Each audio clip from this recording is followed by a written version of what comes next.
Ngicela ukubengelela nguMangothobana. Isangoma esipula ngonyezi ezinye sipula ngamathambo. Umphathi wokhuba usandla sensimbi. Ngoba sentambo ehlezi ibomvu zamadoda. Manzi olwandle umanzi ababayo. La ngizocela ukuthi ngichaze, ngizolokhu nje ngifundisa kancane kancane nemfundiso zami.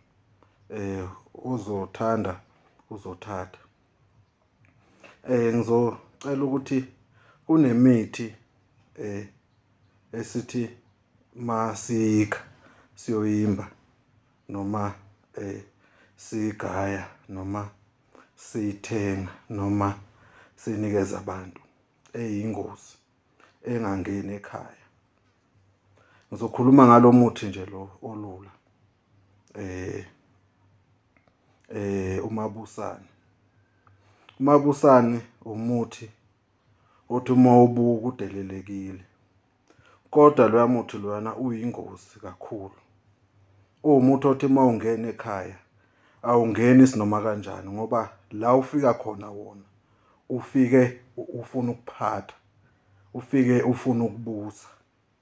Ngalesikhathi wena ungena nawo ekhaya kini lo muthi. Ngalesikhathi wena ungena nawo ekhaya kini. Ekhaya kini ubani ophethe? Ubaba wakho noma umama wakho. Lo muthi noma uyowukha ehlathini.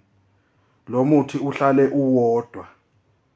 Yabo, awufuni ukuba neminye imithi epowerful. Ngoba la ufika khona ufuna ukubusa. Uma uzwethi umuntu uzohamba ekhemesi ufike ngithengela umabusane, uthenge ini uzofika ubuse emsebenzini no.